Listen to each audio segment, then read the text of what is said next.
Okay, we're going to have a look at the quotient rule now. Okay, the quotient rule is used when we're trying to differentiate a fraction. All right, so there'll be a function of x on the top, that's called u, and a function of x on the bottom, that's called v. And here it is, here's the quotient rule. Now, are you noticing any similarities with the product rule? It looks exactly the same setup. Our product rule is v du by dx plus v du by dx plus u dv by dx, there he is, except he's not a plus in the middle, he's a minus, all right? So it's very similar to the product rule. It's not a plus, it's a minus, and it's all over v squared. All right, if you want to know the proof of that, you can go on my website and have a look at a video. Okay, let's get started. Okay, here's my u at the top, here's my v at the bottom. Okay, you must get those the right way round. If you get those the wrong way round, the whole thing goes wrong. U is always at the top, v is always at the bottom. Okay, u is x, v is x squared plus 1, and we're going to do du by dx here, which is going to give us 1, and dv by dx here, which is going to give us 2x. Okay, so my quotient rule says dy by dx is v, du by dx minus u, dv by dx all over v squared. So v is x squared plus 1.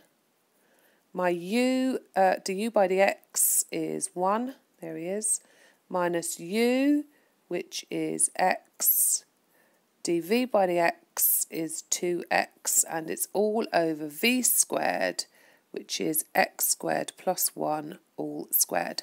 Now usually what we do is we just neaten up the top, so one lot of x squared plus 1 is x squared plus 1, 2x times x is minus x squared, all over x squared plus 1 all squared. And if we neaten up the top, I think we get 1, because the x squared will cancel with that, over x squared plus 1 all squared. Done. Okay, if you want to pause the video and have a little go. All right, here come the answers. Here's u, here's v. So u is 2x plus 1, let's make that an x.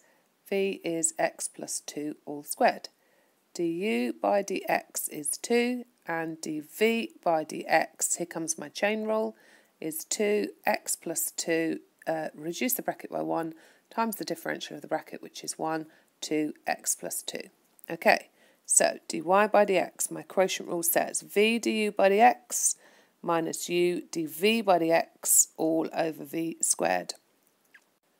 Okay, so v, where are you? V, x plus 2 all squared times du by dx, which is 2, minus u, which is 2x plus 1, times dv by dx, which is 2 bracket x plus 2, all over v squared. It's the v squared bit that I sometimes forget to do. X plus 2 squared, that's v, and I'm going to square it. Okay, so let's neaten up the top. Now, in neatening up the top, I'm just going to make this a bit smaller so I can actually see it. In neatening up the top, I would actually kind of leave it like that if I had to work with it. But we're going to do that funny factorising thing again. So this is one part of the top and this is the second part of the top. And I reckon I could factorise out a 2 and an x plus 2. And therefore going into this part, I'm going to need just another x plus 2. There's a minus sign here, so that's going in there. And going into the second part, I've got a 2 and I've got an x plus 2. So I reckon I just need a 2x plus 1. Okay, and that's all over x plus 2 squared. You don't have to do any of this factorising bit unless they ask you to. Okay, so I reckon going into this bracket, x minus 2x will give me minus x, and 2 minus 1 will give me plus 1, and therefore I reckon it looks like that. But again, you would stop at that line, all right, unless they asked you to go further.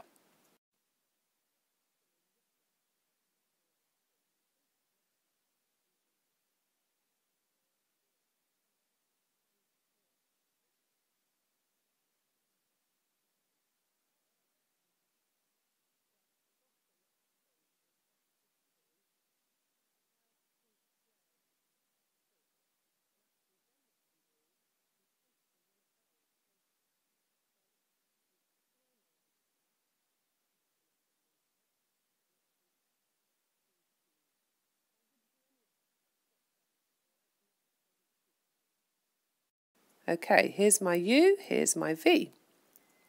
Here comes my cross. U equals 3 sine 3x, v equals x cubed. Okay, let's do dv by dx first. That's easy. That's 3x squared. And du by dx is a little bit harder. We're going to have to think of that chain rule. Sine differentiates to cos, so it's definitely going to be something to do with a 3 cos 3x. And then I'm going to times by that function there, which gives me a 3. So it becomes 9 cos 3x. Okay, right. Let's move him up a bit, make him a bit smaller. So there he goes. So dy by dx is v du by dx minus u dv by dx all over v squared. So my v is x cubed.